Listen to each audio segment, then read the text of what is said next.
3, 2.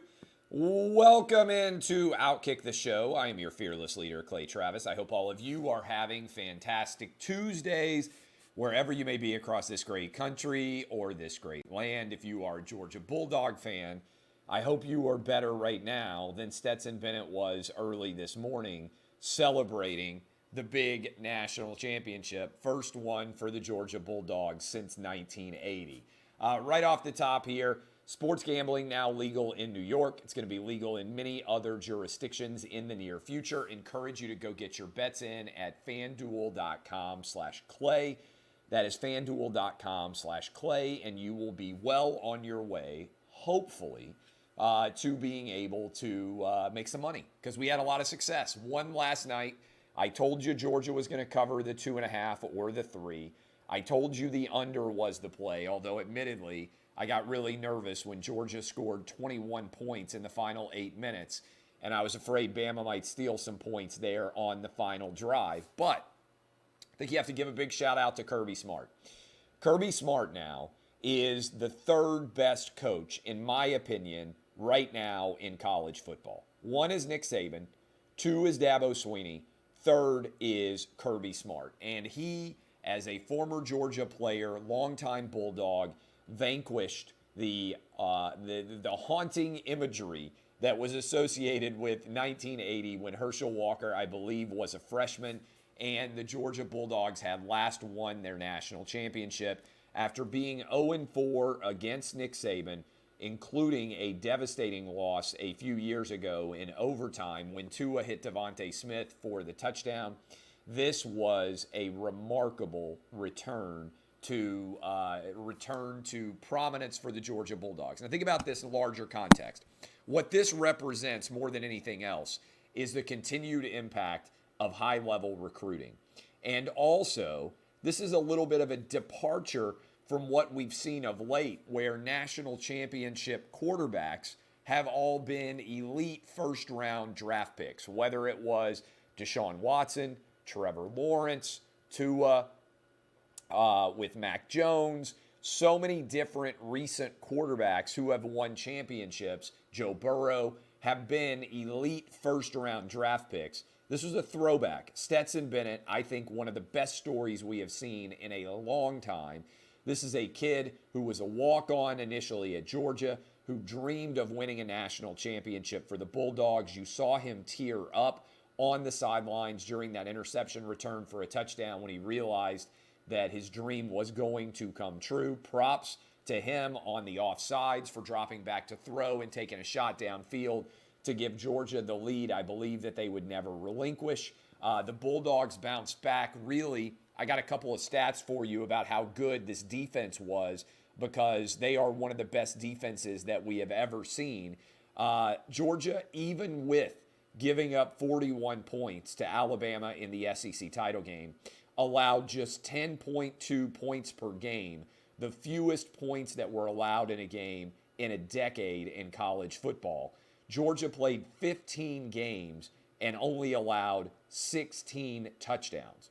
Result, the SEC has won 12 of the last 16 national championships, including the last 3, all 3 by different schools, LSU, Alabama, and Georgia.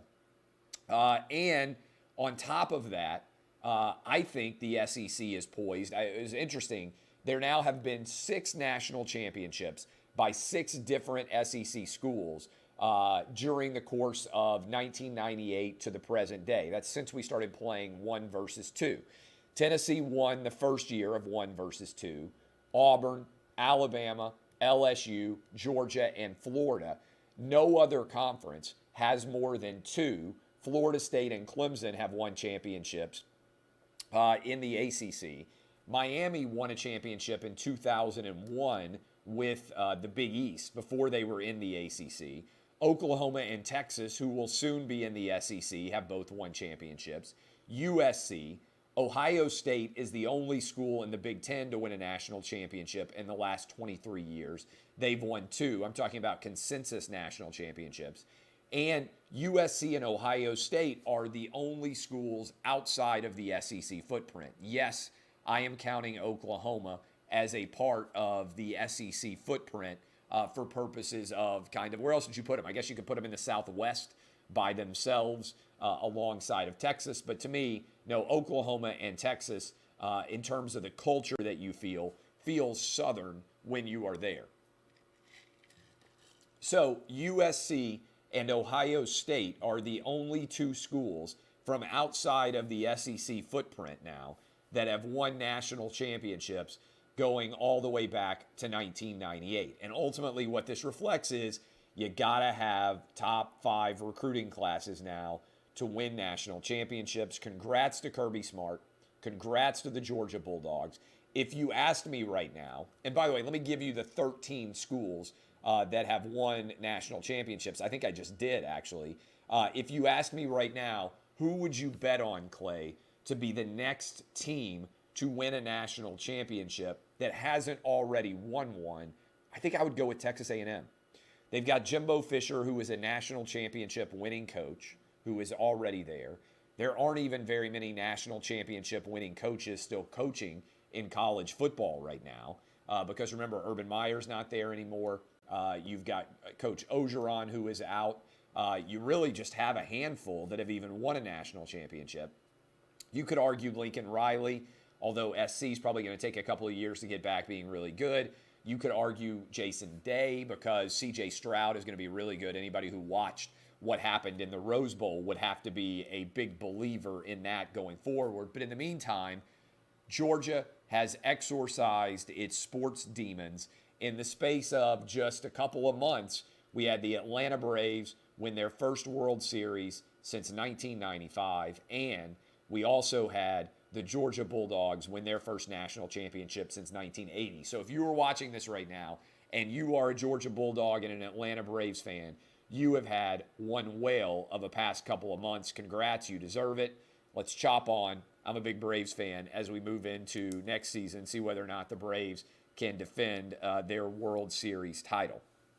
I think this is significant. I don't know how many of you saw this, but I shared a clip that CNN is now investigating me for fact-checking, right? I got a bunch of emails from CNN asking me about fact-checking, and the data has to do with a couple of things associated with COVID. I'm going to get to that in a moment, but first, we just hit an all-time hospitalization high for COVID in the country. 140,576 people are hospitalized with COVID. Now, you will notice, according to the Wall Street Journal, you will notice that I said with COVID. What is the purpose of me saying with COVID? Because many of those people are hospitalized not because of COVID, but with COVID. Let me give you an example. If you are a pregnant mom and you go in to deliver a baby and they test you for COVID, which they would, and you test positive for COVID, you're listed as a COVID hospitalization, even though you're likely to be 100% healthy, and the only reason you're in the hospital is to deliver a baby. If you get into a car accident and you break your leg and they bring you in an ambulance to the hospital and you are asymptomatic for COVID, but when they bring you into the hospital, they test you and you test positive, you will show up as a positive for COVID. So we don't know exactly what percentage of these people are actually in danger from COVID going forward. But the data out of New York, where they're suddenly breaking up all of the COVID data for COVID, for being in the hospital with COVID versus being in the hospital because of COVID, it appears to be at best around half of these hospitalizations are actually taking place because of COVID. Now, the standard by which we measure hospitalizations has not changed, so this has likely been true going all the way back to whatever it is, March of 2020 when we began to look at the data. Now, within that context, the CDC has for a long time had on its website comorbidity data. And so I'm going to share this with you. The number of deaths that mention, I'm reading directly from the CDC website, the number of deaths that mention one or more of the conditions indicated is shown for all deaths involving COVID and by age groups. For over 5% of the deaths, COVID was the only cause mentioned on the death certificate. which means that for roughly 95% of the remaining deaths, there were multiple comorbidities. For deaths with conditions or causes, in addition to COVID, on average, there were 4 additional conditions or causes per death. Now, that's been on the CDC website for a while. Yesterday, I shared a clip of the CDC director saying that 75% of people who are dying with COVID are doing so with 4 or more comorbidities. Now, she was evidently focusing on a tiny subset of the data instead of the large data sample size, which is currently available on the website to try to argue for the efficacy of vaccines. I shared that clip. CNN has gotten triggered. And so they're asking me like, hey, are you going to take down that tweet? Are you going to? And I said, no, because the data that I shared, and I linked directly back to them on the CDC's own website, is if anything, what I said in the CDC director clip and the tweet that I sent out is actually, if anything, inaccurate in terms of not being sharing the percentages high enough. Because I said 75%, you can argue up to 95% of all COVID deaths are occurring with comorbidities and an average of 4 comorbidities. I think that's worth paying attention because since those of us who looked at the data since March or April of May of last year have known that COVID is primarily impacting the elderly and the obese. And that if you are not elderly and if you are not obese, your risk factors from COVID are low. I've already had COVID. I recovered from it. I had no major issues associated with it. The truth is, I'm not super young, but I'm 42.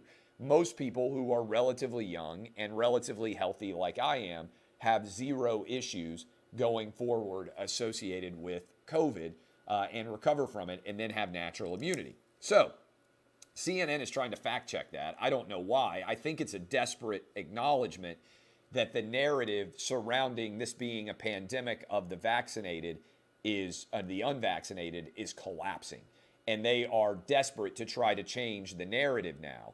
And that's why Biden, I'm going to talk about the filibuster here in a moment. But speaking of that, I'm going to check right now and see if it's still up. There was a clip, some of you may have seen it, which is really pretty interesting. And the data is reflective of something pretty substantial. And that data is this.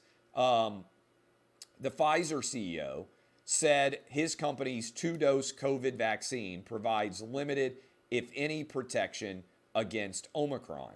I shared that interview with the Pfizer CEO this morning because I think it's super significant. Why is it super significant?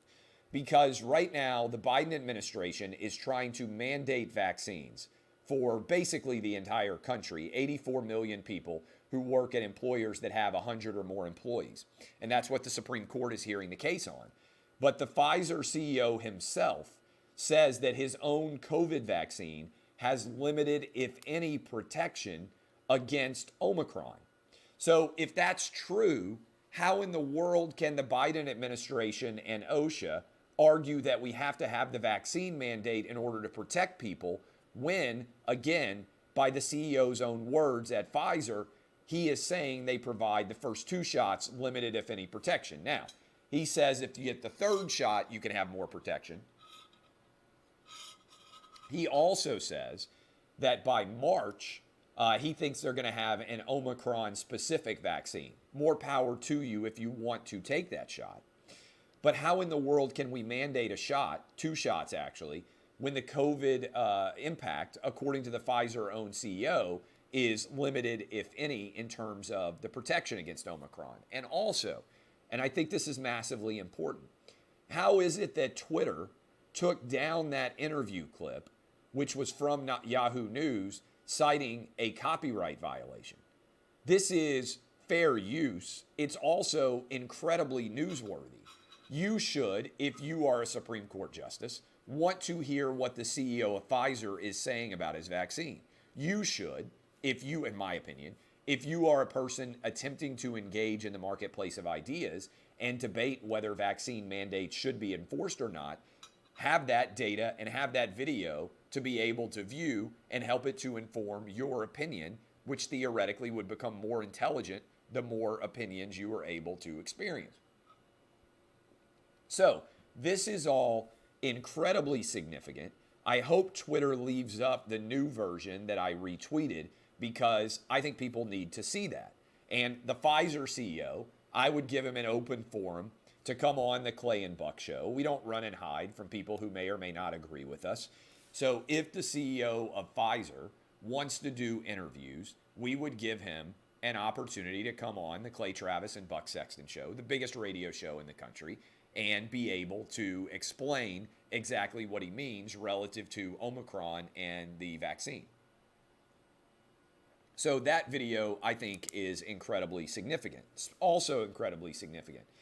Dr. Fauci was on Capitol Hill today, and Rand Paul continued to ream him over issues surrounding, major issues, I would say, surrounding gain-of-function research, what our tax dollars did or did not do. You know, Dr. Fauci is the highest paid government employee in the entire country. He makes more than $400,000 a year. Fauci is higher paid than the President of the United States. Now, I understand that he's a doctor and that $400,000 a year for a doctor is not a monumentally massive salary, right? There are lots of doctors making more than that.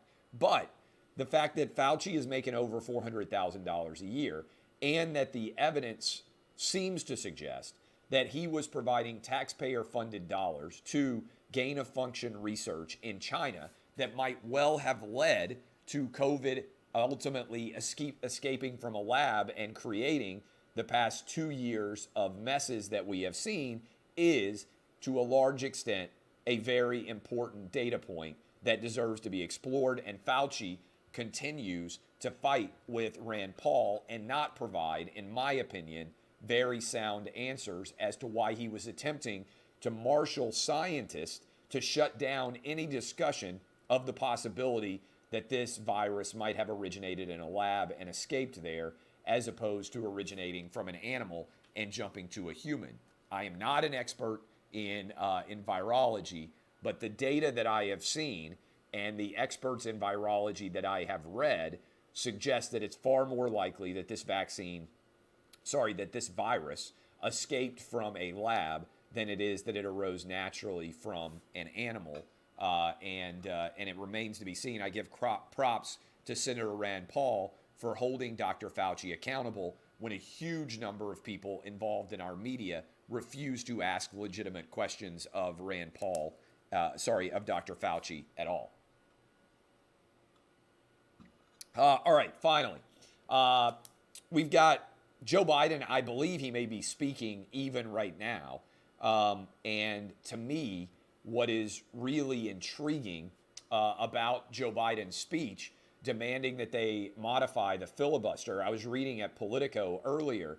There aren't votes to get this voting rights bill passed right now, even if they try to modify the filibuster and allow it to pass with only 50 votes. Joe Manchin, Kirsten Sinema, Senator Kelly, also from Arizona, I believe Max Baucus from Montana, and then Gene Shaheen from New Hampshire.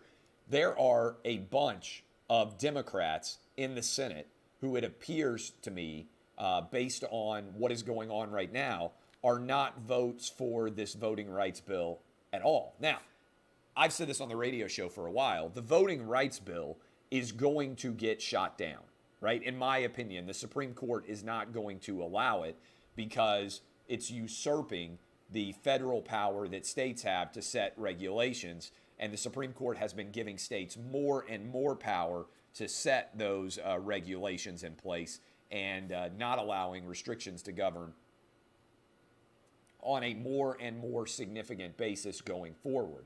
So I have not seen anything that suggests to me that this is a constitutional bill that should be passed regardless. I don't know what's going to happen with Joe Biden's agenda. It appears Build Back Better is effectively done as we move up on approaching mid-January.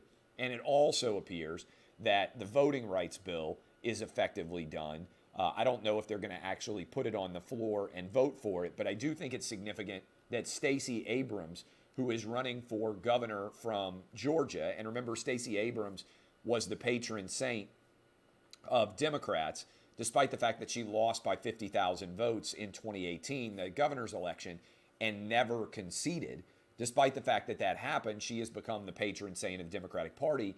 She won't even appear with Joe Biden for this address, which suggests that her polling is showing her that being associated with Joe Biden in advance of 2022 is bad for her, which is a sign of how far underwater Joe Biden is, that in a state that he either wins or is very competitive in, he's still not able to actually bring any value to Stacey Abrams right now. That's how far underwater he is. Even in states that he technically won for the Electoral College, the politicians that are running there do not want to be associated with Joe Biden. At least Stacey Abrams doesn't, running for statewide office. All right, I love all of you. Congrats to the Georgia Bulldogs on kicking down the door and winning a national championship. I hope you followed our bets. Go ahead and get signed up if you're in New York State and you're watching this, fanduel.com/Clay. This has been Outkick the Show. DBAP, unless you need to SBAP. I will be live tomorrow. Encourage you to go download the podcast. Fantastic stuff in the podcast with a bunch of different people. Congressman Jim Jordan, Senator Ron Johnson, and also our friend Alex Berenson on the latest COVID data. You can listen to it all. I guarantee you'll be entertained. This has been Outkick the Show. DBAP, unless you